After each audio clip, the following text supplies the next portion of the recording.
দোস্ত, চল সাদিয়াকে একটা সারপ্রাইজ দিব। তা তো দেওয়া যায়, কিন্তু কিভাবে? দোস্ত, আর 2 ঘন্টা পর এর ভার্সিটি ছুটি হবে। আর আমরা ভার্সিটি থেকে সাদিয়াকে নিয়ে অনেক ঘুরবো আর অনেক মজা হবে। শালা গার্লফ্রেন্ডের জন্য মনটা কেমন কেমন করছে মনে হয়। অনেক দিন ধরে দেখা হয় না আর কথাও হয় না, বুঝতেই তো পারছিস। দেখছি তো, সেটাই। ফ্রেশ হয়ে রেডি হ তাড়াতাড়ি। হুম। তারপর আমরা দুজন ফ্রেশ হয়ে বের হলাম গাড়ি নিয়ে ভার্সিটির উদ্দেশ্যে। দোস্ত, এই 3 মাস কেমন করে গেল বুঝতেই পারলাম না। আর আজ এই পর্যন্ত এসেছি তোর জন্য, আর নিজের ভালোবাসার মানুষটাকে পাবো সামনে। অনেক ধন্যবাদ দোস্ত। শালা এমন করে বলতে হবে না। আমি আঙ্কেল যে কষ্ট না পাই সেদিকে খেয়াল রাখবি। দোস্ত, আমার যদি বোন থাকতো তাহলে তোর সাথে বিয়ে দিতাম। যেমনই শালা শালা বলিস, মনে হয় আমার বোনকে সত্যি বিয়ে করেছিস। তোর বোন তো আছে, সাদিয়াকে আমাকে দিয়ে দে। দোস্ত, এ তোর ভাবি হয় কিন্তু। আর কষ্ট পেতে হবে না, বেটা মজা করছি। হুম। রাজের সাথে মজা করতে করতে ভার্সিটির গেস্টের কাছে আসলাম, কিন্তু ভার্সিটির ভিতরে কিছু একটা হয়েছে। ছেলে মেয়েরা মাঠের মধ্যে ঘিরে কি যেন দেখছে। দোস্ত, কি হয়েছে রে? সেটাই তো ভাবছি, চল তো। হুম। তারপর আমরা দুজন সেখানে গেলাম, কিন্তু কি, ভার্সিটির সভাপতির ছেলে একটা মেয়েকে হেনস্থা করছে। আর মেয়েটা কান্না করছে, আর সেটা দেখছে সবাই। কিন্তু মেয়েটা কে, এখনো দেখি নাই। চল তো শালারে এখনই একটা শিক্ষা দেই, মেয়েদের সাথে বেয়াদবি করা। কিন্তু আমাদের পরিচয় জানতে না পারে, সেটা খেয়াল রাখিস। আমি আর ইসমাইল ভিতরে ঠেলে গিয়ে দেখলাম সাদিয়ার সাথে এমন করছে। দোস্ত, রাগটাকে নিয়ন্ত্রণ কর, আমি দেখছি। তুই সাদেকে নিয়ে একটু বাইরে যাবি। সাদিয়া। রাজ, তুমি এখানে বলে ওকে জড়িয়ে ধরে কান্না করছি। আমি আছি, তোমার কিছু হবে না। কে রে তুই? আমার সামনে সাদিয়াকে জড়িয়ে ধরেছিস? জানিস আমি কে? ভাই, আমি আপনাকে চিনি বলে তার সামনে আসলাম। কে রে তুই? আমাকে চিনিস তাহলে? আমার সামনে কথা বলার সাহস পাস কেমনে? ভাই, আমি আপনার বিগ ফ্যান, তাই ছবি তুলতে আসি। বলিস কি? আমি সভাপতির ছেলের কাছে গিয়ে বললাম মেয়েটার কাছে মাপ চাইতে। তুই শালা কে রে আমার ওপর কথা বলিস? তোকে তো আমি পুলিশে দেবো। শালাকে কানের নিচে একটা থাপ্পড় মারছি, যে আর শুনতে পারবে না ওই কানে। দাঁড়া তুই, আমাকে থাপ্পড় মারছিস? তোকে আমি দেখে নিব, দাঁড়া তুই। শালা আমি এখানে আসি, দেখি তুই কি করতে পারিস আমার। রাত চল। তোর জন্য আমি ওকে ছেড়ে দিলাম। ভাইয়া, ওরা তোমার কিছু যদি করে ফেলে তাহলে? না রে বোন, তোরা থাকলে আমার কিছুই হবে না। তাছাড়া এখন আমরা পুরোপুরি ট্রেনিং শেষ, আমরা আইনি ব্যবস্থা নিতে পারবো এর ব্যাপারে। আজকে আসলাম, কিন্তু তোমাকে সারপ্রাইজ দিব বলে এখানে আসছি, কিন্তু এমন হবে তা তো জানতাম না। তোমাকে কবে থেকে ডিস্টার্ব করছে? কিছুদিন ধরে। আর অনেক মেয়েদের সাথে এমন করে। আচ্ছা চল, সামনে পুকুর পাড়ে বসে কথা বলি। তুমি জানলে কেমন করে এখানে একটা পুকুর আছে? তার মানে এর আগেও এখানে এসেছো? একবার আসছিলাম তাই আর কি। কিছুক্ষণ পর আমরা তিনজন মিলে গল্প করছি, এমন সময় দেখলাম একটা পুলিশ এসে বলল, এইখানে ইসমাইলকে। স্যার আমি, কি হয়েছে? আপনাকে থানা যেতে হবে আমার সাথে। আমার বন্ধু কি করেছে যে থানায় যেতে হবে? এই ভার্সিটির সভাপতির ছেলেকে মারার অভিযোগ, তাকে আমরা গ্রেপ্তার করেছি। আপনি ভুল করছেন। সভাপতির ছেলে আমাকে ইপটিজিং করেছিল, তখন ভাইয়া গিয়ে আমাকে রক্ষা করে। দেখুন ম্যাডাম, আমরা আইনের লোক। সে অভিযোগ করছে, তাছাড়া আমার চাকরি চলে যেতে পারে, তাই বলছি। দোস্ত তুই থাম, তোরা ঘোরাঘুরি কর, আমি একটু সাথী ম্যাডামের সাথে দেখা করে আসি একটু। তাই বলে পুলিশের সাথে? শালা আঙ্কেল আছে না, আমি কিছু পুলিশের উপরে সেটা খেয়াল আছে তো। ঠিক আছে, আমি আব্বুকে ফোন দিয়ে বলে দেব। ভাইয়া, যা করো সাবধানে। পুলিশ স্যার চলেন। আসুন। তোকে বলছিলাম না পুলিশে দেবো। দেখ কি করে তোকে ধর্ষণের মামলায় সারা জীবনের জেলে থাকতে হবে। ওই শাওন, এর গায়ে লাগা কেমন দেখায় এবার?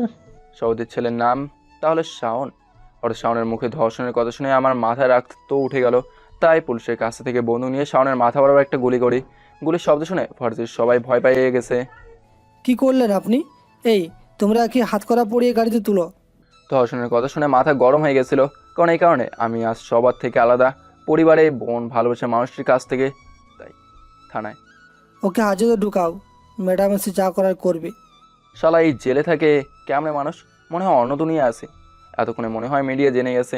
আর সভাপতি, কিছুক্ষণ পর শুনতে পেলাম থানার সামনে মিডিয়ার সমস্যা করছে, কারণ তারা আমার সাথে দেখা করতে চায়, কিন্তু পুলিশ ভেতরে প্রবেশ করতে দিচ্ছে না। কি হচ্ছে এসব? ম্যাডাম, কলেজ সভাপতির ছেলে খুব হয়েছে, আর খুনটা এখন আমাদের থানায় আছে। মিডিয়ারা এই খুনের ব্যাপারে জানতে চাচ্ছেন। খুনের ভিডিওটি এখনো ভাইরালের বর্তমান। কি বলছো এসব? কে সে? আমাকে দেখাও। আসুন ম্যাডাম। বলে আমার কাছে নিয়ে আসলেন। তুমি? হ্যাঁ আমি, আর তালাটা খোলেন, বাইরে কথা বলছি। হ্যাঁ, ওকে বের করে। হুম ম্যাম, করছি, কিন্তু সে কিন্তু একটা খুন করেছে। সে কে তুমি জানো না? এত কথা বলো কেন? ম্যাম বাদ দেন, চলুন আপনার কেবিনে কথা বলছি। চলো। এখন আমি এই ঝামেলা থেকে বের হতে চাই।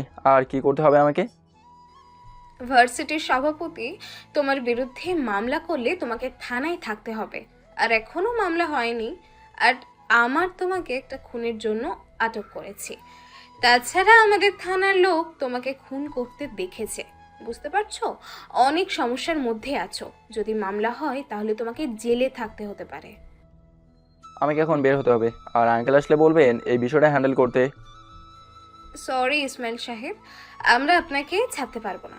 তাছাড়া আপনি এখন একজন খুনি, তাই আপনাকে থানায় থাকতে হবে। কনস্টেবল ইসমাইল সাহেবকে হাজতে ঢোকাও। Okay ma'am. কাজটা ঠিক করলেন না। সেটা আপনার বলতে হবে না। 1 মিনিট, আমি একটা ফোন করতে চাই। অবশ্যই করেন করেন। এই কনস্টেবল, ওনাকে ফোনটা দাও তো। নিন স্যার। ধন্যবাদ। আমার কিছুক্ষণ কথা বললাম। কোথায় ফোন দিছি সেটা জানতে পারবেন একটু পরে। ম্যাম ভেতরে ঢুকলাম তাহলে? হ্যাঁ অবশ্যই, ঢুকতে তো হবেই। আমি ভেতরে ঢোকার পর ভার্সিটির সভাপতি আর তার দলবল নিয়ে থানায় এসে ঝামেলা শুরু করছে। কোথায় সে যে আমার ছেলেকে মেরেছে? সে কোথায়? দেখুন, আমরা তাকে গ্রেফতার করেছি, আর সে এখানে আছে। আর আপনারা ঝামেলা করবেন না, আমরা আইনি ব্যবস্থা অনুযায়ী কাজ করব। আপনারা যদি সেই ছেলেটাকে ছেড়ে দেন তাহলে আমি তাকে শেষ করব, আর আপনাদের দেখে নিব। একজনেরও চাকরি থাকবে না বলে দিলাম। আমি এখনকার এমপির ভাই, কিন্তু সেটা মনে রাখিস। বলে সভাপতি বের হলো সাথী ম্যাডামের রুম থেকে। তো আমি বললাম, এই সভাপতি কেমনে হলো রে? ছেলেকে আর বাঁচাতে পারলি না? কে তুই? আমাকে বলছিস কেন? তোর ছেলেকে আমি মেরেছি। কেন মেরেছি জানিস? শাওনের বিরুদ্ধে অনেক অভিযোগ পাইছি, আর মেয়েদের টিজিং করে, যেটা আমার পছন্দ না। তাই মনে করলাম একে বাঁচিয়ে রেখে কি করব, তাই মেরে ফেললাম।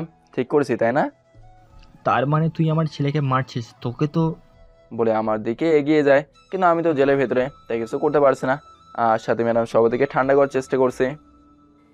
প্লিজ আপনি শান্ত হন, থানায় তো ঝামেলা করবেন না। ওই, ওকে বাইরে বের কর তাড়াতাড়ি। দেখি ওর কত তেজ, আমাকে হুমকি দেয় আর আমার ছেলেকে মারা।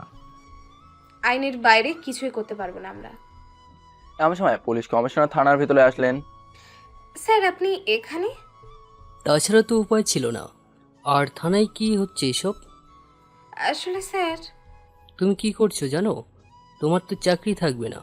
আর সভাপতি সাহেব, আমার পদ থেকে বহিষ্কার করা হয়েছে। আর আপনার বিরুদ্ধে অনেক অভিযোগ রয়েছে। সেটা যদি প্রমাণ হয় তাহলে আপনি সারা জীবন জেলে ভাত খেতে হবে। কেন? কিসের জন্য স্যার? হ্যাঁ স্যার, আমি তো অনেক করিনি। তাহলে? এই ছেলেকে বাইরে আনো তাড়াতাড়ি। ইয়েস স্যার, বলুন। তারপর আমাকে বাইরে নিয়ে আসা হলো। আসলে আমি তখন আমাদের স্পেশাল ফোর্সের প্রধানকে ফোন দিয়েছিলাম, আর সেই কমিশনারকে পাঠিয়েছে। সব প্রশ্নের উত্তর এই ছেলেটাই দিবে। আমাকে দেখিয়ে দে সাথী ম্যাডাম। আর কি বলেন স্যার? আমি বলছি কি হয়েছে। সভাপতি সাহেব, আপনাকে বহিষ্কার করা হয়েছে এই কারণে আপনি ক্ষমতা দেখে দেশের অনেক টাকা বিদেশে পাচার করেছেন, আর অনেক গরিব মানুষের জায়গায় জমি দখল করেছেন, আবার অবৈধ ব্যবসা প্রতিষ্ঠান খুলে দেশের যুবক ছেলে মেয়েদের নষ্ট করছেন। তাই আর এইসব প্রমাণ হলো সোজা আপনার ছেলের মতো পাঠিয়ে দেবো ওপরে একেবারেই। তাছাড়া আর কিছু প্রমাণের অপেক্ষা করছে আমার টিম, তারপর হবে খেলা। তোকে দেখে নিব বলে দিলাম, আর আমরা কিচ্ছুই করতে পারবি না। বলে ভার্সিটির সভাপতি চলে গেল। আর সাথে ম্যাম ইয়েস স্যার, বলুন। একটু ভয় পেয়ে বললো কথাটা। আরে ভয় পাবেন কেন? আমি মানুষের জন্য কিছু না, আর দায়িত্ব পালনটা একটু বেশি করে করবেন। আইন অনুযায়ী চলবে। মামা খালু দেখার টাইম নেই। ওকে? জি স্যার, আর ভুল হবে না। কিন্তু স্যার, আমার চাকরি থাকবে তো? আমার পরিবারের আমি ছাড়া কেউই উপার্জন করতে পারে না। আমার মা অনেক অসুস্থ স্যার, প্লিজ আমার চাকরি থেকে বের করবেন না। আরে কি করছেন? আমি কিন্তু এমন কথা বলিনি যে আপনার চাকরি থাকবে না। ওই কথা কমিশনার বলছে, এমনি আর কি। ধন্যবাদ স্যার, কিন্তু আপনি কে? সেটা হলো দেশের স্পেশাল ফোর্স। এর জন্য নিরাপত্তা মেজর, আর সে কিছু আগে ট্রেনিং নিয়ে দেশে আসছে। সরি স্যার, আপনাকে চিনতে পারিনি। তাছাড়া আপনি পরিচয়ও দিলেন না কেন? তাহলে তো এত কিছু হয় না। আমরা কখনো নিজের পরিচয় দেই না, বুঝলেন ম্যাডাম? আর আমি আপনার বড় স্যারের ছেলের বন্ধু, চিনতে পেরেছেন? হুম, আগে চিনেছিলাম, কিন্তু আপনি যে এমন একজন তা জানতাম না। আচ্ছা কমিশনার স্যার, চলেন বাসায় যেতে হবে আপনাকে। না স্যার, আজ যেতে পারবো না। হঠাৎ করে উপর মহল থেকে ফোন আসে, অবাক হয়েছিলাম অনেক। গাড়িতে বসুন, কথা বলতে বলতেই যাব। আচ্ছা স্যার, চলুন। আচ্ছা, অবাক হয়েছিলেন কেন? আসলে স্যার, আমাদের যখন অন্য কোনো বাহিনীর ফোন দেয় সাহায্যের জন্য, তখন আমাদের হুঁশ থাকে না। যেমন করে হোক কাজ করতে হবে। আর আজকে এসএসবি থেকে ফোন আসে, আর ফোনে আপনার কথা। স্যার, আমরা তখন বাসায় যাওয়ার উদ্দেশ্যে রওনা হব, তখন ফোন আসে। বুঝতে পারছেন স্যার? অনেক চাপ গিয়েছে আমার উপর। না স্যার, এটা তো ডিউটি ছিল আমার। স্যার, কোথায় নিয়ে আসলেন আমাকে? এখন আমার বাসায় যেতে হবে, তাছাড়া আঙ্কেল আছে বাসায়। যদি জানতে পারে তার স্যারকে নিয়ে আসি, তাহলে তো আমাকে বকা দেবে। এখন ডিনার করে তারপর যাবেন। আচ্ছা, চলুন স্যার। স্যার, আমাকে স্যার বলার দরকার নেই, আমি আপনার ছেলের মতো, তাই নাম ধরে ডাকতে পারবেন। আচ্ছা ঠিক আছে, চলো। আমি বাসার সামনে গিয়ে কলিং বেল বাজালাম। সেই কখন থেকে ইসমাইল ভাইয়ের জন্য অপেক্ষা করছি, কিন্তু আসছে না। তখন কলিং বেল বেজে শুনে আমি গিয়ে দরজা খুললাম। এতক্ষণ কই ছিল? আসলে সরি রে, একটু কাজে ব্যস্ত ছিলাম। আর উনি হলো কমিশনার স্যার। আসসালামু আলাইকুম স্যার, ভিতরে আসুন। ওয়ালাইকুম আসসালাম। আসছি। সে আসলো সাদিয়া? আঙ্কেল ড্রয়িং রুমে বসে চা খাচ্ছে আর কথাটা বললো। ইসমাইল ভাইয়ার আর আর কে? চুপ, বলিস না আর। কি হলো, কথা বলছিস না কেন? আঙ্কেল যে এসেছে তাকে নিজে দেখে চিনতে পারো কিনা দেখো তো। আরে স্যার, আপনি এখানে বসুন। ইসমাইল যেভাবে ধরে নিয়ে আসলো, না এসে উপায় থাকে? তোমরা বসে কথা বলো, আমি ফ্রেশ হয়ে আসছি। স্যার, রাতে ডিনার করে তারপর যাবেন। ঠিক আছে। আচ্ছা। আমি গিয়ে ফ্রেশ হয়ে নিচে আসলাম খেতে, কারণ অনেক খেতে পেয়েছে আর অনেক ঝামেলা হয়েছে। তাই নিচে গিয়ে দেখি কমিশনার আঙ্কেল গল্প করছে। তার গল্পটা হলো আজকে ভার্সিটির সভাপতির ছেলে খুন বিষয় নিয়ে। স্যার, আজকে শাওনের খুন হওয়ার কারণে অনেক মেয়েরা শান্তি মতো চলাচল করতে পারবে। হ্যাঁ, আর খুনটা করেছে ইসমাইল। কি? হ্যাঁ আঙ্কেল, আমি মেরেছি। উপর থেকে বলা হয়েছে আমাকে এই বিষয়টা দেখার জন্য, কিন্তু সাদিয়ার সাথে বেয়াদবি করার কারণেই মেরেছি। তাই বলে একেবারে খুন? ঠিক করেছে। এভাবে কতদিন আর সহ্য করতো মানুষ? আচ্ছা চলেন, খাওয়া দাওয়া করি। আমার প্রচণ্ড ক্ষুধা পেয়েছে। ডিনার করার পর আমি আর কমিশনার স্যার আসছি। তুমি এই রাতে না আসলে পারতা। সমস্যা নেই স্যার, তাছাড়া আপনি এত রাতে বাসায় যাচ্ছেন, যদি কিছু হয় তাহলে? কিছু হবে না। রাতে ডিনার করার পর আমি আর কমিশনার স্যার বের হলাম, কারণ অনেক রাত হয়েছে, তাই স্যারকে বাসায় পৌঁছে দিয়ে আসতে হবে। তাই তুমি তো নিজের পরিচয় দিলে, তো তোমাকে ছেড়ে দিই। কিন্তু আমি চাচ্ছিলাম অন্য কিছু, সেজন্যই এমন কিছু। অন্য কিছু মানে? আসলে স্যার, আমি ভার্সিটির সভাপতির সম্পর্কে যা শুনেছি বা প্রমাণ পেয়েছি, তা বিশ্বাস করতে সমস্যা হচ্ছে মনে হয়। তাকে কেউ সাহায্য করছে নিশ্চয়ই। আচ্ছা, এখানকার এমপির বিষয়ে কিছু বলতে পারবেন নাকি? তেমন কিছু বলতে পারবো না, তবে তার অনেক ব্যবসায় প্রতিষ্ঠান আছে। এই বিষয়ে তোমার আঙ্কেল বলতে পারবে। সেটা আমি দেখে নেব। এমন সময় আমাদের গাড়ির চাকায় একটা গুলি এসে লাগে। আমি গাড়িটা কন্ট্রোল না করতে পেরে একটা গাছের সাথে লাগিয়ে দেই। হঠাৎ করে কারা এমন করে গেল? নিশ্চিত সভাপতির কাজ এটা। আপনি একটু পিছনে থাকবেন, আমি দেখছি। আমি আছি তোমার সাথে, তবে সাবধানে কাজ করতে হবে। আমি আর কমিশনার স্যার মিলে পাল্টা আক্রমণ করতে লাগলাম। কিছুক্ষণের মধ্যে সভাপতির লোকগুলো মারা গেছে, আর এখন সভাপতি বেঁচে আছে। আমাকে ছেড়ে দাও, আমি আর কখনো এমন কাজ করব না। তোকে আর রাখতে চায় না বাঁচিয়ে, উপরে ভালো থাকিস। আমি মরার আগে তোমাকে মরতে হবে। বলে সভাপতি আমাকে গুলি করে, আর সেটা আমার ডান হাতে লাগে। ইসমাইল, তুমি ঠিক আছে তো? আমি ঠিক আছি। আর এই সভাপতিকে বলে বাম হাতে গুলি নিয়ে বরাবর মাথায় একটা গুলি করি। চলার সেখানেই শেষ। ইসমাইল, হাসপাতালে চলো তাড়াতাড়ি, রক্ত বেরোচ্ছে। আমি ঠিক আছি বলতে বলতে জ্ঞান হারিয়ে ফেলেছি। যখন জ্ঞান ফেরে তখন দেখি একটা রুমে শুয়ে আছি। রুমটা মনে হয় মেয়েদের, কারণ মেয়েদের জামা কাপড় আর অনেক পরিপাটি করে সাজানো। আপনার জ্ঞান ফিরেছে? কিন্তু আমি এখানে কেন আর আসলাম কেমন করে? আর আপনি কে? উফ, আপনি যেহেতু প্রশ্ন করতে পারেন আজ জানলাম। আপনাকে বাবা এখানে নিয়ে এসছে, আর আমি একজন ডাক্তার। আপনার বাবা কে? এখানকার কমিশনার, চিনতে পেরেছেন? ও, আপনার নাম কি? জান্নাতুল জান্নাত, আপনি জান্নাত বলে ডাকতে পারেন। ও আচ্ছা, আমার নাম ইসমাইল সরকার, তাই না? কেমনে জানলেন আপনি? দাঁড়ান, ওয়েট করুন। আমি দাঁড়াতে পারবো না। উফ, শুয়ে থাকুন, সব সময় সব কথা ধরতে হয় না। কথা আবার কেমন করে ধরে বুঝলাম না। বাবা, তুমি কার কাছে রেখে গেলা? চুপ, কথা বলবেন না। হুম। আমি উঠে গিয়ে রুমের টিভিটা চালু করলাম, বললাম দেখেন এবার। এটা কেমন করে হলো? আসলে টিভিতে কালকের ঘটনা বলছে। ভার্সিটির সভাপতির উপর কারা আক্রমণ করে হত্যা করেছে, আর পুলিশ কমিশনার বলছে যে তারা তদন্ত করে আইনগত ব্যবস্থা নেবে। পরবর্তী নিউজ পেতে আমাদের সাথে থাকুন। বুঝতে পারছেন তাহলে? কিন্তু তোমার বাবা এই কথা বলে কেন? আমি তো মেরেছি সভাপতিকে। বলেছে, কারণ সভাপতির ভাই মানে এমপি যদি আপনার ক্ষতি করে ফেলে, তাই এমন কথা বলেছে। আচ্ছা, আমার ফোনটা দেন, বাসায় কথা বলতে হবে। নিন। আর আপনার বাসায় কথা বলছি আমি। আচ্ছা, সাদিয়াকে? আপনি কথা বলছেন মানে কি বলছেন? যখন আপনার হাতের গুলিটা বের করি তার কিছুক্ষণ পর ফোন আসে। অনেকবার ফোন আসছিল, তাই বাধ্য হয়ে ফোন রিসিভ করেছিলাম। দেখি সাদিয়া ফোন দিচ্ছে। সাদিয়া নামে মেয়েটি ফোন দিয়ে বলল, এত দেরি হচ্ছে কেন? আজকে কি আসবে না, নাকি কমিশনার স্যার বাড়িতে থাকবা? তখন আমি বলে দিয়েছি যে আমার কাছে থাকবে। তখন সে বলল, আপনি কে, আর ইসমাইলের ফোন আপনার কাছে কেন? তখন বলেছি আমি আপনার স্ত্রী। কি? তারপর কিছু বলে নাই? না, আপনি কেন এমন কথা বললেন? বাবার মুখে আপনার অনেক কথা শুনেছি, কিন্তু দেখার সুযোগ হয়ে ওঠেনি। কিন্তু বাবা হঠাৎ করেই বলল বাসায় আসতে। ভয় পেয়েছিলাম, মনে করেছিলাম মা অসুস্থ হয়ে গেছে তাই। কিন্তু এসে দেখি আপনি, তাই। আর তখন ফোনে মজা করে বলেছি সরি। It's okay. আর ধন্যবাদ আপনাকে। কেন? আমাকে সুস্থ করার জন্য। ধন্যবাদ দিচ্ছেন কেন? এটা তো একজন ডাক্তারের দায়িত্ব, রোগীকে সেবা দেওয়া।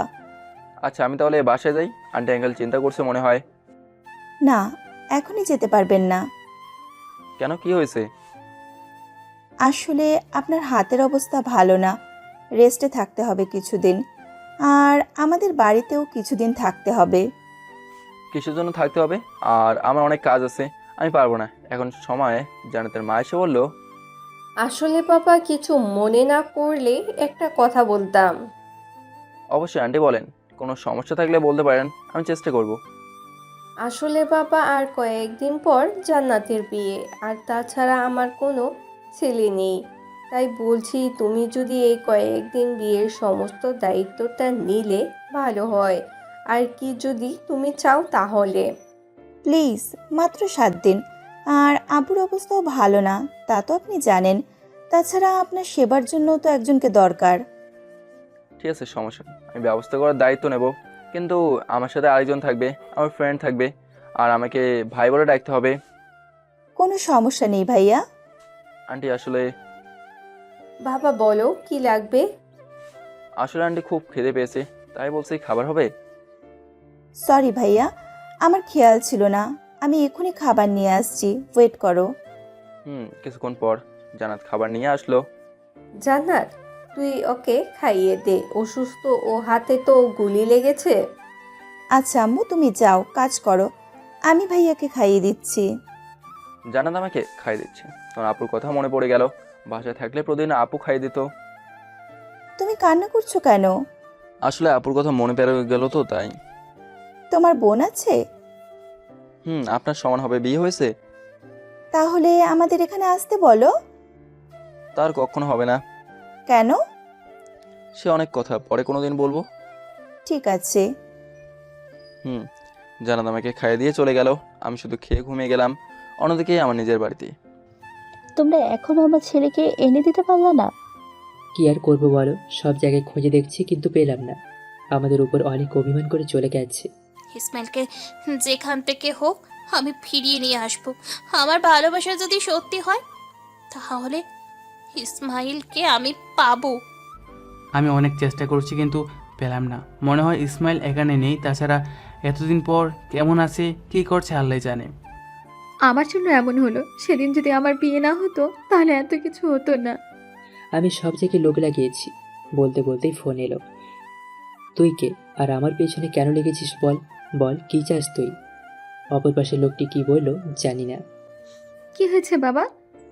কিচ্ছু না, আসলে কিছুদিন ধরে কোম্পানিটা ভালো যাচ্ছে না, তাই আর কি। সত্য কথা বললো না। এমনিতেই সবাই ইসমাইলকে নিয়ে চিন্তা করছে। এখন যদি এই সমস্যার কথা বলি তাহলে সবাই চিন্তার মধ্যে থাকবে। আমি ঘুম থেকে উঠে রাজকে ফোন দিলাম, কারণ গোসল করতে হবে, জামা কাপড় তো নেই তাই। দোস্ত বল কি অবস্থা তোর? আলহামদুলিল্লাহ ভালো। তুই তোর আমার কিছু জামা কাপড় নিয়ে কমিশনারের বাড়িতে চলে আয়।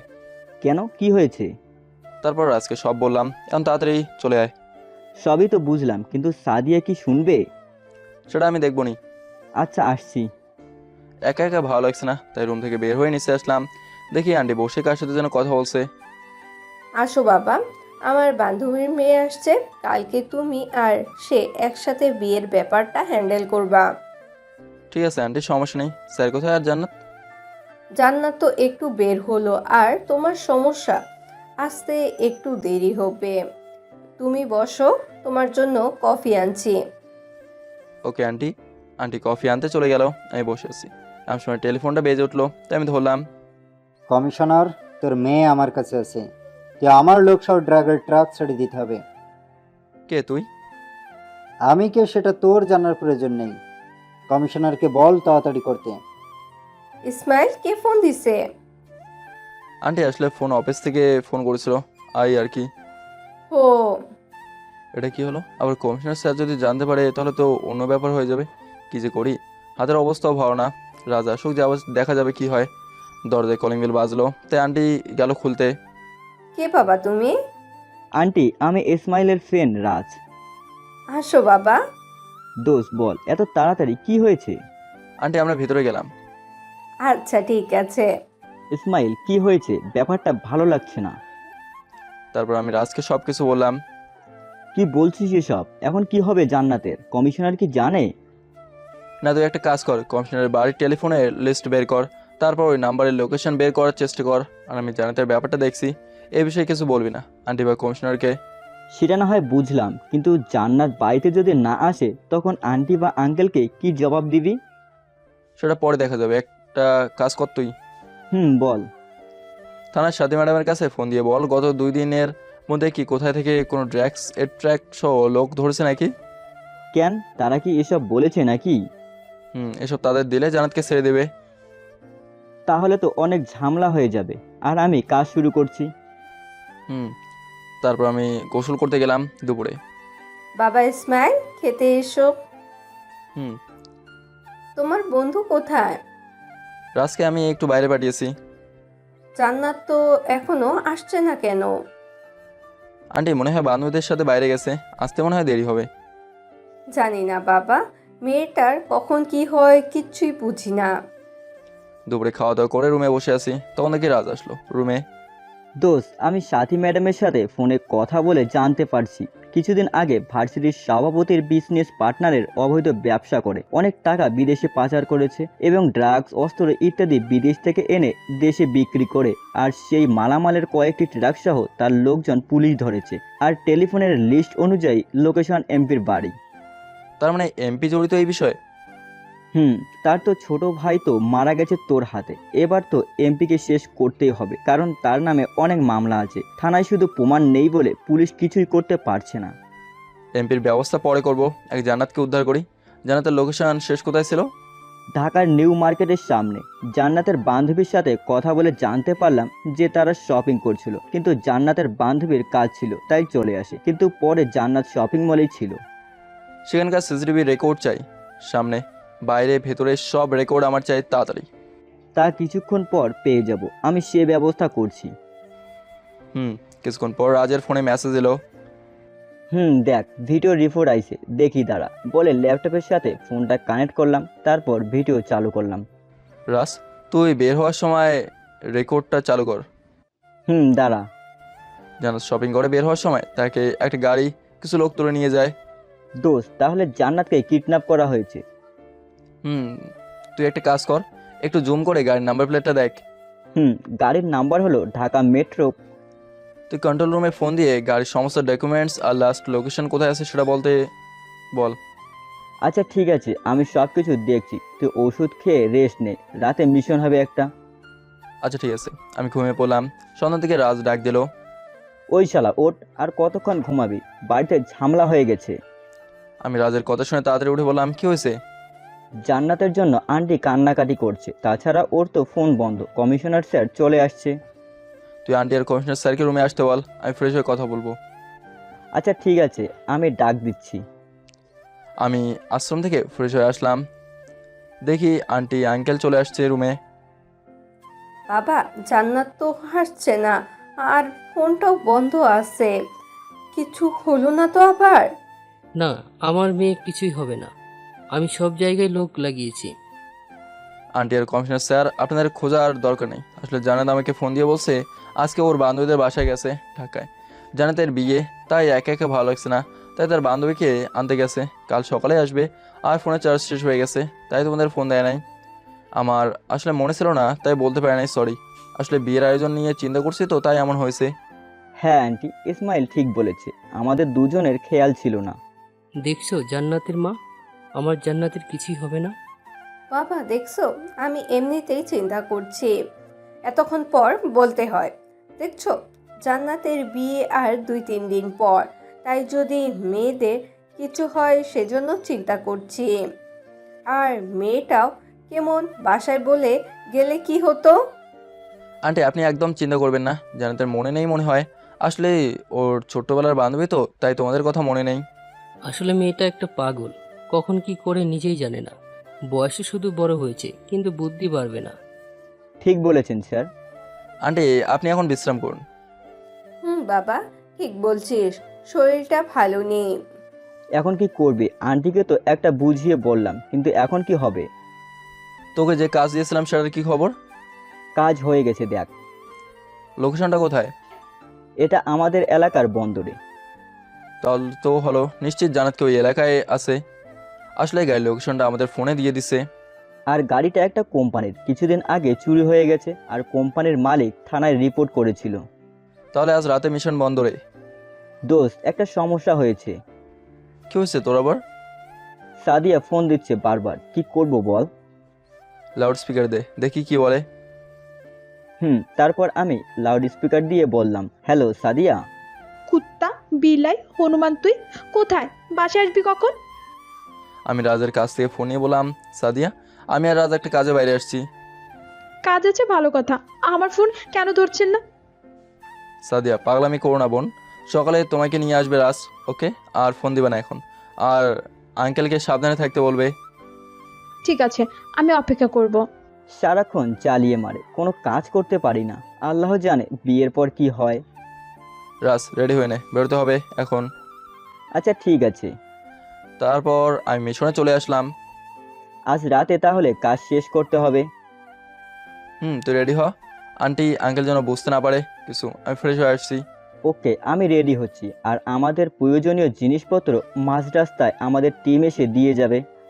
তাহলে তো হলো, বলে আমি ওয়াশরুম থেকে ফ্রেশ হয়ে এসে রেডি হলাম। সন্ধ্যা হয়ে গেছে, আর নারায়ণগঞ্জ বন্দরে যেতে 2 ঘন্টা লাগবে মাত্র। রুম থেকে বের হয়ে নিচে আসলাম। তোমরা এমন সময় কোথায় যাচ্ছ? আসলে স্যার, আমাদের একটা ফ্রেন্ড আছে, সামনে তাদের বাসা, তাই সেখানে যাব। অনেকবার ফোন করেছিল, তাই আর না করতে পারি নাই। তাই বলে এই রাতে? তাছাড়া ইসমাইলের হাতের অবস্থা ভালো না। একদম তোমরা বরং সকালে যাও। আসলে স্যার আমি বলছিলাম, কিন্তু তার আজ রাতে জন্মদিন, সে উপলক্ষে তার বাড়িতে বার্থডে আয়োজন করছে। যদি না যায় সে অনেক কষ্ট হবে, তাই আঙ্কেল বলছি যেতে হবে। ঠিক আছে যাও, তোমার আন্টি তো ঘুমিয়ে পড়ছে। আচ্ছা দেখে শুনে যাও। ধন্যবাদ স্যার। আল্লাহ, অল্পতেই বুঝিয়ে বাসা থেকে বের হলাম। রাজ তুই গাড়ি চলা। ঠিক আছে। আমরা প্রায় 1 ঘন্টা পর নারায়ণগঞ্জে আসছি। আমাদের প্রয়োজনীয় জিনিসগুলো যেগুলো আমাদের টিম এসে দিয়ে গেছে, কেননা কমিশনার স্যারের বাসায় আমাদের জিনিসপত্র রাখা নিষেধ, তাই আমাদের মিশনের জিনিসপত্র এসব আর কি। রাজার কত দূর? দাঁড়া, তুই ল্যাপটপটা চালু করে লোকেশনটা দেখ কোথায় গেছে, আর আমাকে বল কোন রাস্তা দিয়ে যেতে হবে। আমি রাজের ল্যাপটপ বের করে গাড়ির লোকেশন অনুযায়ী দেখতে লাগলাম, আর বললাম সামনে নদীর পাড়ে গাড়ি থামাতে। এখানে থামতে বললি কেন? আর সামনে যাওয়া ঠিক হবে না। কেন? কারণ হলো 1/2 কিলোমিটার দূরে শেষ লোকেশন দেখা যাচ্ছে, আর আমি নিশ্চিত জান্নাতকে সেখানে রাখা হয়েছে। হঠাৎ করে রাজের ফোনে কিসে জানি নোটিফিকেশন আসলো। ইসমাইল, জান্নাতের ফোনে লোকেশন পাওয়া গেছে। বলিস কি, কোথায় আর এখান থেকে কত দূর? আমাদের আশেপাশে মনে হচ্ছে, দেখ তুই। সেটা তো দেখছি, তৈরি হয়ে থাক। তারপর আমি আর ইসমাইল আমাদের বন্দুক, গুলি, ছুরি ইত্যাদি নিয়ে সামনে যাচ্ছি। ইসমাইলের হাতের জন্য ঠিকমতো বন্দুকটা নিতে পারছে না, তাই বললাম, দোস্ত তুই পিছে থাক, আমি সামনে দেখছি। আমি আর আমার বান্ধবীরা মিলে শপিং করছিলাম, কারণ আমি বিয়ের আগে নিজের পছন্দ মতো কিছু জামা কাপড় কিনবো। কারণ বিয়ের সব জামা কাপড় পরিবার বা জামাইয়ের পছন্দে হয়, তাই। কিন্তু হঠাৎ করে বান্ধবী বলল আমার এমার্জেন্সি ফোন আসছে, যেতে হবে, তাই চলে গেল। আমিও কিছু কেনাকাটা করে বের হলাম, কিন্তু কোথা থেকে একটা মাইক্রোবাস আর কিছু লোক এসে আমাকে তুলে নিয়ে যায়। গাড়িতে তোলার পর আমার নাকে কি যেন রাখলো আর অজ্ঞান হয়ে যাই। তারপর আর কিছু জানি না। যখন জ্ঞান ফেরে তখন আমি একটা জাহাজের মধ্যে একটা রুমে রাখা হয়েছে আমাকে, কিন্তু কাউকে দেখছি না। নিজে অনেক চেষ্টা করলাম, চিৎকার করে বললাম, কেউ আছে এখানে? হঠাৎ করে দেখতে পেলাম আমার সামনে টেবিল, আর টেবিলে আমার ফোন রাখা আছে আমার থেকে কিছুটা দূরে। আমি চেয়ারটা উঁচু করে অনেক কষ্ট করে টেবিলের কাছাকাছি আসলাম। আর যেতে পারছি না, তাই পা দিয়ে টেবিলটা ধাক্কা দিলাম, আর সাথে সাথে এই ফোনটা আমার পায়ের কাছে চলে আসলো। আমি পা দিয়ে ফোনটা চালু করলাম, কিন্তু টেবিলের শব্দ শুনে কয়েকজন ভেতরে চলে আসলো। আমি ফোনটা পায়ের নিচে রাখলাম, যেন বুঝতে না পারে। কিরে, এখানে আসছিস কেমন করে? আর চিৎকার করছিলি কেন? কে আপনারা? কি চান আমার কাছে? এভাবে ধরে আনছেন কেন? তোকে তুলে আনার কারণ হলো তোর বাবা আমাদের সাথে ঝামেলা করছে, তাই তোকে দেখাতে চায় আমাদের সাথে লাগতে আসার পরিণাম ভালো না। কি করেছে আমার বাবা? তোর বাবা আমাদের ব্যবসা করতে দিচ্ছে না, আমাদের মালামাল নিয়ে গেছে, সাথে আমাদের কিছু লোক গ্রেপ্তার করেছে। তাই সেগুলো না ফেরত পাওয়া পর্যন্ত তুই এখানে থাকবি। তোদের তো সবাইকে জেলে থাকা উচিত, কারণ তোরা দেশে ড্রাগস বিক্রি করিস আর আমাদের দেশের ভবিষ্যৎকে নষ্ট করছিস। তাই করছি, কারণ টাকা ছাড়া এই দুনিয়াটা বেইমান। আমাকে ছেড়ে দে বলছি, নয়তো অবস্থা ভালো হবে না। সেটা তোকে ভাবতে হবে না, আমাদের বসের অনুমতি ছাড়া কিছুই করতে পারবো না। আমি কিছুক্ষণ খোঁজার পর দেখতে পেলাম একটা পুরাতন জাহাজ, আর সেখানে লোকেশন দেখাচ্ছে। ইসমাইল তুই পিছনের দিকে যা, আমি সামনে দেখছি। ঠিক আছে, আমি পেছনে যাচ্ছি, আর ব্লুটুথ হেডফোনটা কানে লাগিয়ে নে।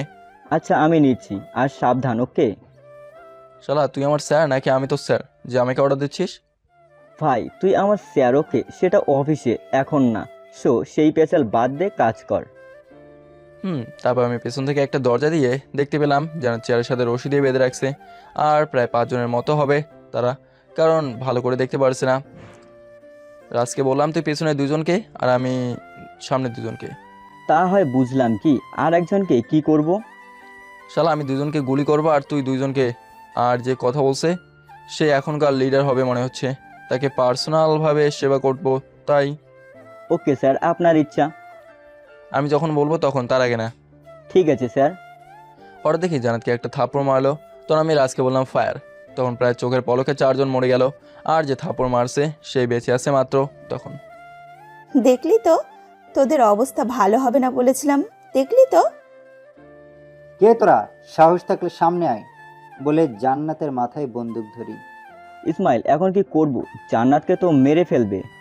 আমি ভেতরে যাচ্ছি, তুই বাইরে থাক, আমি নির্দেশ না দেওয়া পর্যন্ত তুই কিছুই করবে না। ঠিক আছে।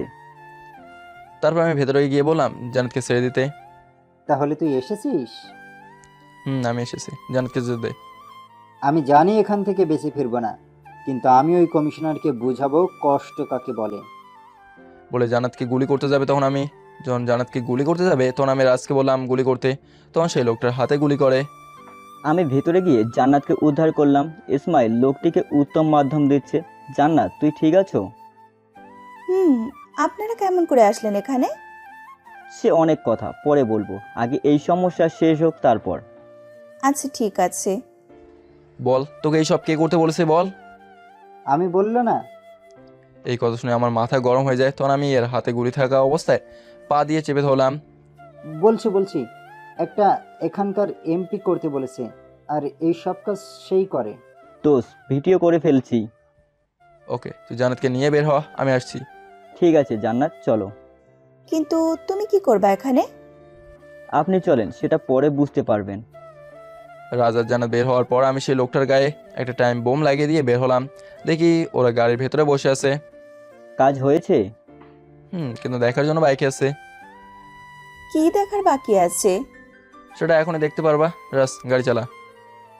আমি গাড়ি চালাতে শুরু করলাম, তখন একটা শব্দ শুনে পেছনে তাকিয়ে বললাম, একেবারে শেষ। এ কি, তার মানে এটা আপনাদের কাজ?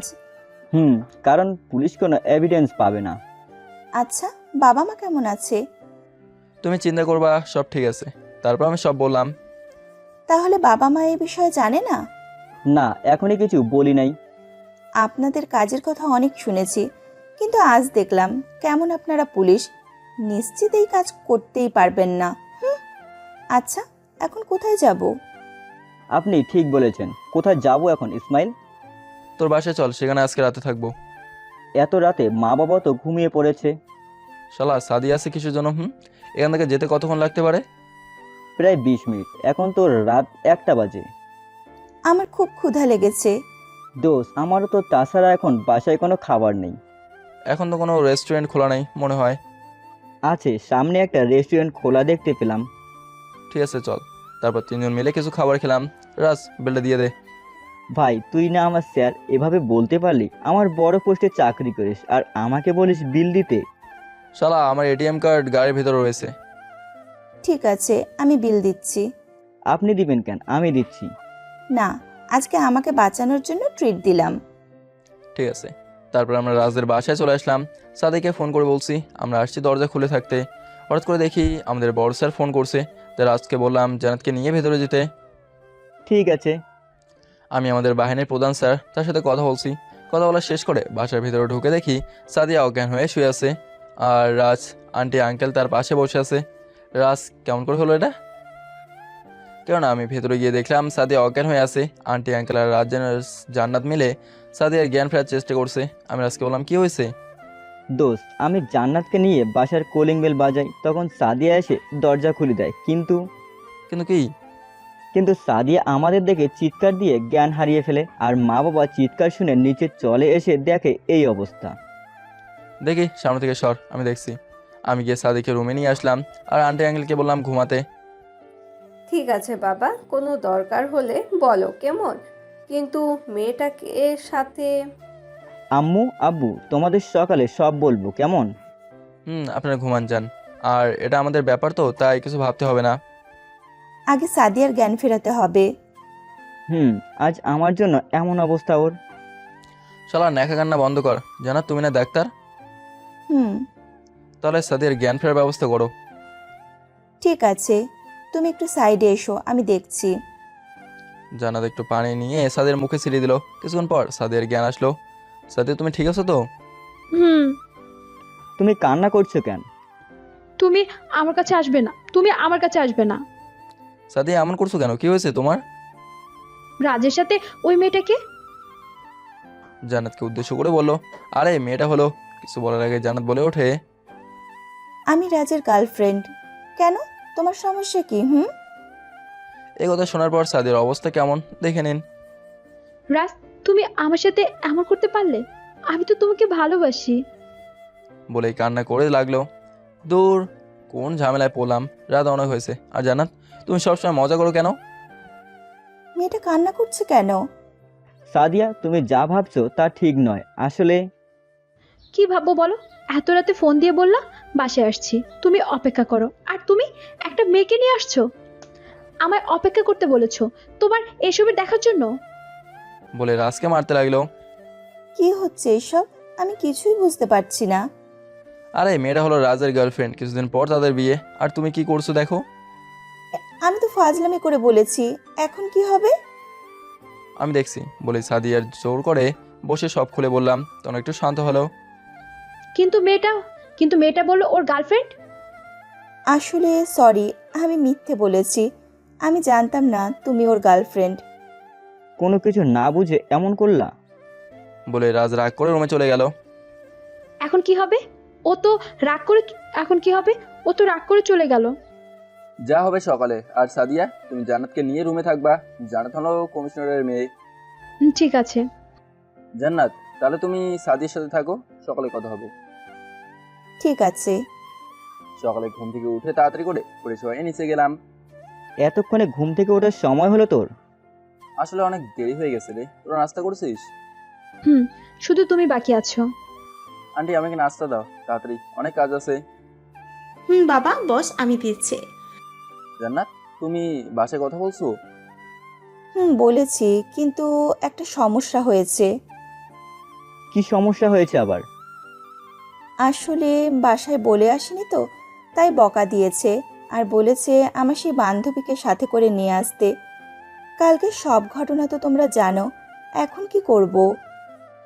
গতকাল কিসের ঘটনা রাজ? আসলে মা, তোমাকে পরে বলবো এসব কথা।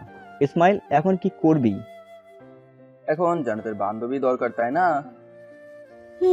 কিন্তু মা জানে আমার একটাই বান্ধবী আছে, সেটা তো দেখেছে। এখন তো আমার কোনো বান্ধবী নাই। সাদিয়া, তুমি আমাদের সাথে চলো, আর তুমি জান্নাতের বান্ধবী হিসেবে যাবা। ইসমাইল ঠিকই বলেছে, তুমি চলো আমাদের সাথে। তাছাড়া আমারও একটা বান্ধবী হবে। সাদিয়া, একা একা কি করবি? বাসায় ঘুরে আয়, ভালো লাগবে। তাছাড়া সামনের মাসে তোদের বিয়ে দিব, তখন তো আর ঘুরতে যাওয়ার সময় পাবি না। কিন্তু চাচি, রাজ কি আমাকে... আমি ওকে বিয়ে করব না বলে রুমে চলে গেল। গতকাল রাতের ওখানে রেগে আছে বলে কান্না করতে লাগলাম। কান্না করতে হবে না, পরে ঠিক হয়ে যাবে। তাছাড়া রাজ এমন ছেলে না যে তোমাকে কষ্ট দিয়ে রাজ ভালো আছে, ও কিন্তু কষ্ট পাচ্ছে। আমি নাস্তা শেষ করে বললাম, সাদিয়া, জান্নাত কিন্তু ঠিক বলছে, আর তুমি কিন্তু রাজের রাগটা কমাতে পাবে। কেমন করে? সেটা আমি জান্নাতের বাসায় গিয়ে বলবো। ঠিক আছে, আমি রেডি হয়ে আসছি। তারপর আমরা জান্নাতের বাসার সামনে চলে আসলাম, কিন্তু ভেতরে গিয়ে যাকে দেখলাম তা থেকে আমি শেষ। সে অতীতের কথা মনে পড়ে গেল। সুমাইয়া, সুমাইয়া এখানে কিভাবে? সুমাইয়াও আমার দিকে তাকিয়ে আছে। ইসমাইল এখানে কেন? কি করছে এখানে? সুমাইয়া কি জান্নাতের কিছু হয় নাকি? আর আগের থেকে অনেক পরিবর্তন হয়েছে, কেমন রোগা হয়ে গেছে, ঠিকমতো খাওয়া দাওয়া করে না, আর রাতে ঘুমায় না ঠিক মতো মনে হচ্ছে। এসব ভাবছি তখন জান্নাত বললো, ইসমাইল কি হলো? ভেতরে ঢুকে এমন করে মেয়েটার দিকে তাকিয়ে আছো কেন? পছন্দ হলে বলো, সে এখনো সিঙ্গেল আছে। আপনি যেটা ভাবছেন সেটা না। মেয়েটা এখানে কেন, আর আপনাদের কি হয়? আরে মেয়েটা হলো আম্মুর বান্ধবীর মেয়ে, নাম সুমাইয়া। আম্মু বলেছিল না তোমাকে বিয়ের কাজে হেল্প করবে একজন, সেই হলো সুমাইয়া। আর বিয়ের দিন তার বাবা মা আসবে। তাহলে ছোট চাচের বান্ধবী জান্নাতের মা? আগে তো দেখি নেই। আর ছোট চাচি যদি আমাকে দেখে সমস্যা হতে পারে। আমি রুমে চলে আসলাম। দোস্ত, মেয়েটাকে কেমন কেমন করে তাকিয়েছিল মনে হয়। তুই কি মেয়েটাকে চিনিস? মেয়েটা হলো সুমাইয়া, আমার চাচাতো বোন। কিন্তু সে এখানে কেন, আর কি করছে সে? সুমাইয়া হলো জান্নাতের মার বান্ধবী, তখন বুঝতে পারছিস? তার মানে আন্টি যে মেয়েটার কথা বলছিল সেই মেয়েটা হলো সুমাইয়া। এখন কি করবি?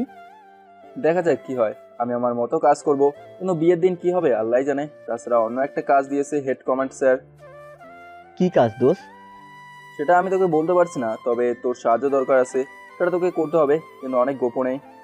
সেটা না হয় বুঝলাম, এখন বিয়ের সব কাজ করতে হবে। তাছাড়া তোর হাতের অবস্থা মোটামুটি ভালো। তারপর আমরা সবাই ফ্রেশ হয়ে দুপুরে খাবার খেয়ে একটু রেস্ট নিয়ে আমার রুমে রাজা সাদিয়াকে ডাকলাম। হঠাৎ করে এমন সময় ডাকলি কেন? বিয়ের জন্য তোমাদের সাথে কথা আছে, তাই ডেকেছি। কিন্তু আমার জানা মতে অন্য কারোর জন্য এখানে থাকার কথা। অন্যজন আবার কে? আরে সুমাইয়াপুর কথা বলছি আমি। সেটা আমিও জানি, তবে তুমি তাকে কাজ বুঝিয়ে দেবে। আমি যেটা বলছি সেটা শুধু তোমরা করবা। বলো কি কি করতে হবে আমার সুমাইয়াপুর? তাছাড়া এখানে সুমাইয়াপুর থাকলে ভালো হতো। সাদিয়া, তুমি কিন্তু সব জানো, আর ইসমাইল যে মেয়েটাকে ভালোবাসে সেই মেয়েটা হলো সুমাইয়া। বলো কি, তাহলে সুমাইয়া কে মেয়ে? রাস, তুই সাদিয়াকে সব বলছিস? আসলে দোস্ত, তুই সবসময় কেমন কেমন করে থাকিস, সারাদিন মন খারাপ করে। সেই বিষয়ে সাদিয়া আমাকে বললে আমি তো সব কথা বলেছি। অনেক ভালো করছিস। তবে একটা জিনিস এখন বুঝতে পারছি। কি জিনিস? সুমাইয়াপু আমার সাথে পরিচয় হওয়ার পর থেকে তোমার কথা জিজ্ঞাসা করছে, কেন এত? আচ্ছা, এসব কথা বাদ দাও। সাদিয়া, আজকে বিকেলে আমরা সবাই বের হব হলুদের দিন, ফুল আর যা যা লাগে সবকিছু কিনতে, কারণ কালকে হলুদের দিন। তাছাড়া সব ধরনের আয়োজন করা শেষ। তোমরা শুধু একটা লিস্ট তৈরি করবা, আর জানাতে পারো কিছু পছন্দ আছে কি সেটাও বলবা। তোমরা শুধু দেখবা কোথায় ভুল হচ্ছে আর কোথায় কোথায় কোন ফুল লাগাতে হবে সেটা বলবা, তাছাড়া কিছু করতে হবে না। সব কাজ আমরাই করব। এটা কিন্তু ঠিক হচ্ছে না। আমরা সবাই মিলে হলুদের অনুষ্ঠান সাজাবো। সেটা পরে দেখা যাবে, তাছাড়া হলুদের অনুষ্ঠানে ছাদে হবে, বিকেলে রেডি থেকো। ঠিক আছে। অতঃপর আমি আর রাজ বিকালের দিকে রেডি হয়ে রুমে আসলাম। দেখি আন্টি আর কমিশনার আঙ্কেল বসে কিছু লোকদের সাথে কথা বলছে। এমন সময় আন্টি বললো, বাবারা কোথায় যাচ্ছে নাকি? হ্যাঁ আন্টি, আসলে হলুদের অনুষ্ঠানের জন্য কিছু কিনতে হবে, তাই আর কি। দাঁড়া বাবা, আমি আসছি। বলে রুমে গেল। কে সাদি আসছে না কেন? দোস্ত, মেয়েদের সাজ করতে 5 ঘন্টা লাগে, বুঝতে পারছিস এখন? আল্লাহ জানে কি হয়, কেন যে মেয়েদের এত সাজগোজ করতে হয়।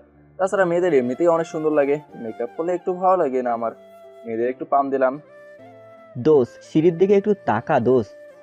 কেন, কি হয়েছে? সিঁড়ি বলে আমি তাকিয়ে অবাক, কেননা সুমাইয়া সাদিয়া একটা সাথে আসছে, কিন্তু দুজনে শাড়ি পরে অনেক সুন্দর লাগছে সুমাইয়াকে, কারণ সুমাইয়া একটা কালো রঙের শাড়ি পরছে। তাছাড়া সুন্দর মেয়েরা কালো রঙের কোনো পোশাক পরলে এমনিতেই অনেক সুন্দর লাগে, কিন্তু সমস্যা হলো আমি তো কালো রঙের পাঞ্জাবি পরেছি। দোস্ত, এবার চোখটা নিচের দিকে তাকা ভাই ভাই। রাজ এর কথা শুনে একটু লজ্জা পেলাম। সুমাইয়ার দিকে তাকিয়ে দেখে লজ্জায় লাল হয়ে গেছে। ভাইয়া, তোমাদের কিন্তু সেই মানিয়েছে, মনে হয় একটা কাপল। তোমাদের দুজনকে ভালো লাগছে, এখন কথা না বলে গাড়িতে গিয়ে বসো। ঠিক আছে বলে তারা 2টা গাড়িতে বসলো। দোস্ত, তুই আন্টির জন্য অপেক্ষা কর, আমি গাড়িতে গিয়ে বসলাম। আচ্ছা ওকে, তুই যা, আমি আসছি। কিছুক্ষণ পর আন্টি চলে আসলো। বাবা, আমার একমাত্র মেয়ের বিয়ে, তাই সব খরচ আমি করব, এটা আমার ইচ্ছে। তাই এখানে যা টাকা আছে সেই টাকা দিয়ে হলুদের অনুষ্ঠানের খরচ করবা। আন্টি, তাই বলে আমি কিছুই করব না? না বাবা, তুমি কিছু মনে করো না। আসলে বাবা একমাত্র মেয়ের বিয়ে বলে তাই এমন করছি। ঠিক আছে আন্টি, আপনাদের যা ইচ্ছা। বলে আমি গাড়ির কাছে চলে আসলাম। তুমি কি সুমিয়ার সামনে সিটে আর রাস্তা দিয়ে পিছনে বসে আছে। রাজ, তুই গাড়ি চালা। দোস্ত, আজকে পারবো না, তাছাড়া তুই তো গাড়ি চালাতে পারিস, তাহলে এমন করছিস নাকি? ঠিক আছে, পিছনে যাচ্ছি। রাজ, তুমি সামনে এসে বসো। ঠিক আছে, আর যেতে হবে না, সামনে বসুন। একথা বলায় সুমাইয়ার মুখে হাসি ফুটলো। দাঁড়াও, তোমাকে দেখাচ্ছি আমাকে কষ্ট দেওয়ার ফল কেমন হয়। আমরা কিছুক্ষণ পর শপিং মল থেকে চলে আসলাম। সাদিয়া আর সুমাইয়াকে দায়িত্ব দেওয়া হয়েছে কি কি লাগবে আর তাদের কোনো কিছু কিনতে হবে নাকি সেজন্য। দোস্ত, হলুদের অনুষ্ঠানের জন্য পাঞ্জাবি কিনা দরকার। ঠিক বলেছিস, আমিও তাই ভাবছি। তুই সাদিয়া আর সুমাইয়াকে বল তাদের মতো কেনাকাটা করতে, আমরা এদিকে আছি। ঠিক আছে, আমি বলে আসছি। রাজ ওদের সাথে কথা বলে আমার কাছে চলে আসলো। চল, ওদিকে পাঞ্জাবির দোকান আছে। তারপর আমি আর ইসমাইল মিলে হলুদের অনুষ্ঠানের জন্য পাঞ্জাবি কিনলাম, আর কিছু জামা কাপড় পছন্দ হয় কিনা সেটা দেখছি। অন্যদিকে সাদিয়া, এই দিকটা চলো। কেন? ওইদিকে তো ছেলেদের জামা কাপড়ের দোকান। আসলে ইসমাইলকে একটা পাঞ্জাবি দেবো তো, তাই আর কি। কিন্তু ভাইয়া কি তোমার দেওয়া জিনিস নিবে? তুমি দিয়ে দেবে, আর যদি জিজ্ঞেস করে তাহলে বলবা তুমি দিয়েছো। তাহলে চলো ইসমাইল আর রাজের জন্য পাঞ্জাবি কেনা যাক।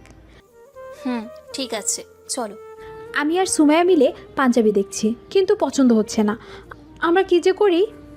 সাদিয়া, এই কালো রঙের পাঞ্জাবি আর নীল রঙের পাঞ্জাবিটা দেখান তো। দোকানদারকে বললো, পাঞ্জাবি দিয়ে বললো, রং আমার তো নীল রংটা পছন্দ হয়েছে। ইসমাইলের পছন্দ কালো রঙের পাঞ্জাবি, তাই আমি কালো রঙেরটা নিব। ঠিক আছে, তাহলে আমি নীল আর তুমি কালো পাঞ্জাবিটা নাও। আমরা কিছুক্ষণ শপিং মলে ঘোরাঘুরি করে রাজকে বললাম ওদের কি খবর। দাঁড়া, আমি ফোন দিয়ে বিল কাউন্টারে যেতে বলছি। ঠিক আছে, চল এখন যাই। 1 মিনিট দাঁড়া। তোর আবার কি হলো? দোস্ত, সাদিয়ার জন্য কিছু কেনা দরকার। ঠিক বলেছিস, কিন্তু কি কেনা যায়? সামনে শাড়ির দোকান দেখেছিস? দেখছি তো। ওদের জন্য শাড়ি দিতে হবে। ওদের বলতে কাকে বোঝাচ্ছিস? আছে, সাদিয়াকে একা দিলে হবে, তার সাথে সুমাইকেও দিতে হবে না? না দিলে এমন দেখা যায় একজনকে দিব আর অন্যজন তাকে থাকবে নাকি? দোস্ত, ব্যাপারটা কি? এক্স গার্লফ্রেন্ডকে ভুলতে পারোস নাই? চালা, তোর আবল তাবল কথা আর গেল না। এমন জায়গায় মারবো দেখবি আর কোনোদিন বাবা হতে পারবে না। ঠিক আছে, আর বলবো না। তারপর আমরা সাদিয়া আর সুমাইয়ের জন্য 2টা শাড়ি কিনলাম। চল যাও, এখন অনেক দেরি হয়ে যাচ্ছে। রে, আমরা দুজন বিল কাউন্টারে চলে আসলাম। দেখি দুজন তারা অপেক্ষা করছে আমাদের জন্য। তোমাদের আসতে এত দেরি হলো কেন? সরি ভাবি, একটু দেরি হয়ে গেছে, কিন্তু আমার জন্য না, ভাইয়ের জন্য দেরি হয়েছে। তোর আবার কোনো ভাই আছে নাকি রাজ? আরে আমার যদি ভাই থাকে সেটা হলো তুই। তাই শালা, তবে কি বলছি আমি? সরি, আর হবে না। রাজের মুখে ভাবি ডাক শুনে সুমে লজ্জা পেয়েছে, মনে হয় আমার বিয়ে করাবো। এভাবে দাঁড়িয়ে থাকবা নাকি? বিল পরিশোধ করবা?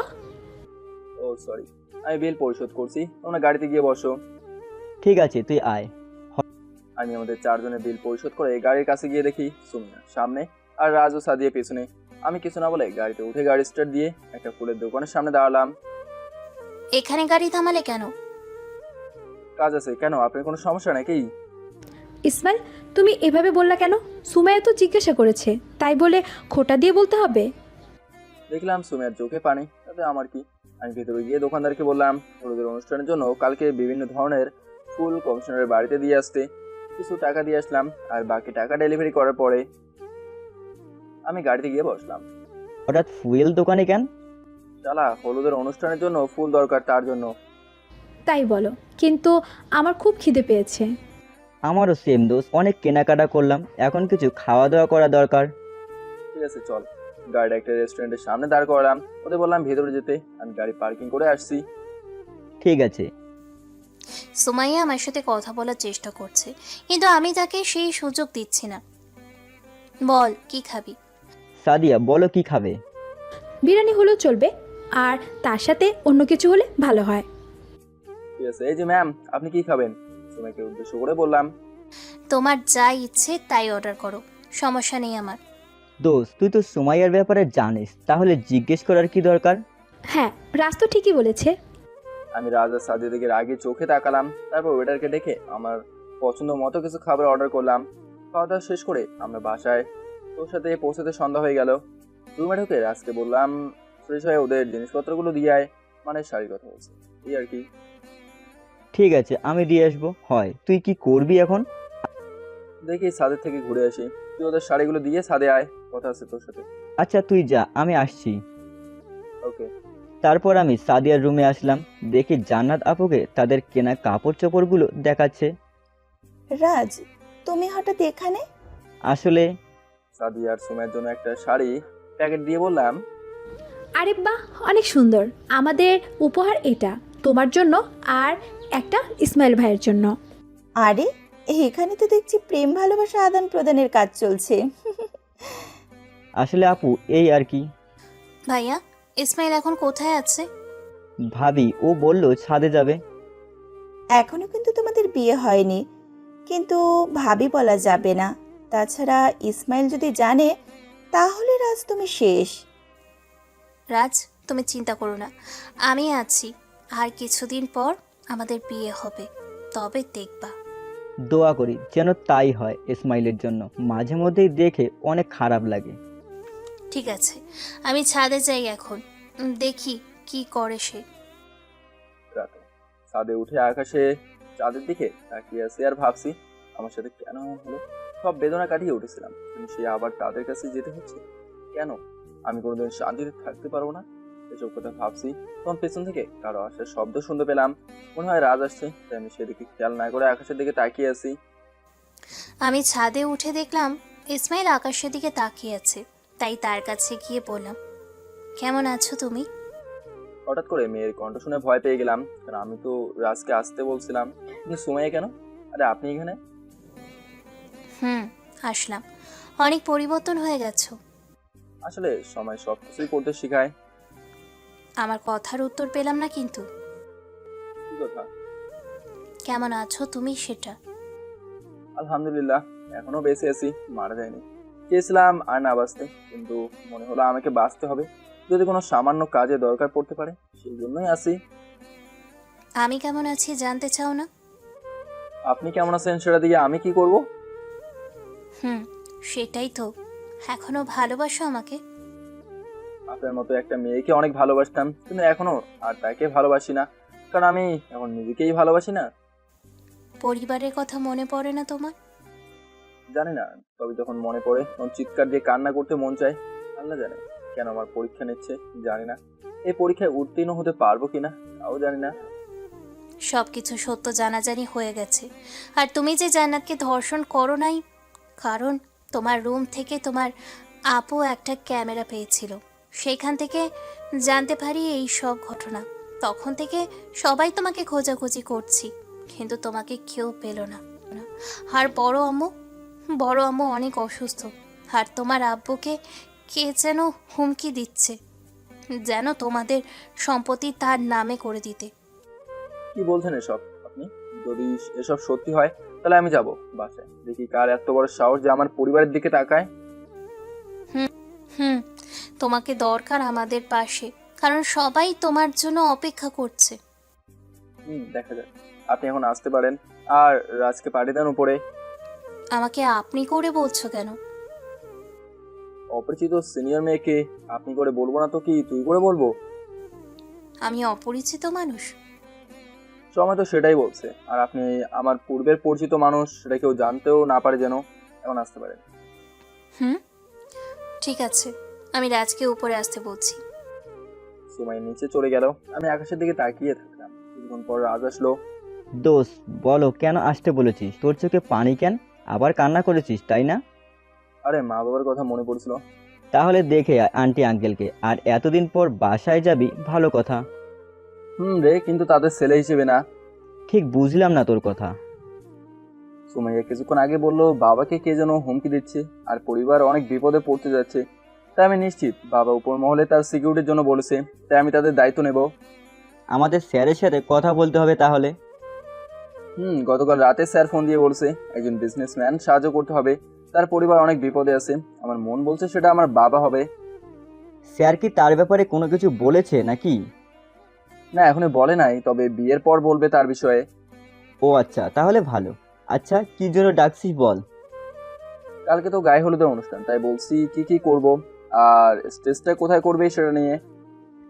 তুই কি কোথায় এই ব্যাপারে কোথাও জায়গা ঠিক করেছিস নাকি? এখনো করি নাই, তবে এই ছাদে গায়ে হলুদের অনুষ্ঠান করলে কেমন হয়? ওয়াও, অনেক ভালো আইডিয়া, কিন্তু একটা সমস্যা হবে। কি সমস্যা হবে আবার? না মানে আন্টি আঙ্কেল কি রাজি হবে ছাদে অনুষ্ঠান করতে? আরে কিছু হবে না, আজকে রাতেও অল্প কিছু কাজ করতে হবে, আর বাকিটা সকালে করব। আচ্ছা ঠিক আছে, খাওয়া দাওয়া করে তারপর দেখবো। চালাই কিছুক্ষণ আগে না রেস্টুরেন্ট থেকে খেয়ে আসলাম। আরে সেটা তো বাসায় আসতে আসতে হজম হয়ে গেছে, তাছাড়া একটু পর তো কাজ শুরু করবি, তখন যদি ক্ষুধা লাগে তখন। ঠিক আছে, সেটা দেখা যাবে, এখন নিচে যা। আচ্ছা ঠিক আছে। রাতে হালকা কিছু খেয়ে সবাইকে নিয়ে, মানে সুমাইয়া, সাদিয়া, রাজ মিলে ছাদে হালকা করে সাজলাম। যদিও ডেকোরেশনের লোক বাড়িটা পুরোপুরি সাজিয়েছে, তখন নিজেদের মতো করে সাজলাম। আর সকালে ফুল আসলে সেটা দিয়ে বাকি কাজ করব। এখন তো কাজ শেষ, ঘুমোতে যাওয়ার দরকার, সকালে আবার তাড়াতাড়ি উঠতে হবে। ঠিক বলেছে রাজ, চলো আমরা রুমে যাই। ঠিক আছে চলো। দোস্ত তোরা থাক, ভাবি আমার ভাইরে একটু দেখে রাখেন। সুমাইয়াকে উদ্দেশ্য করে বলল, ঠিক আছে ভাইয়া, আমি দেখে রাখবো, যদি সে থাকতে চায়। আমি ওদের কথা শুনে কিছু বললাম না, চুপ করে ছাদে এক কোণে দাঁড়িয়ে রইলাম। চারিদিকে সব নীরব, বাড়ির ছাদে বিভিন্ন ধরনের লাইট জ্বলছে। সৃষ্টিকর্তা এমন কেন করে? আমার সাথে বারবার কেন পরীক্ষা নেয়? কবে একটু শান্তির মতো চলাচল করতে পারবো?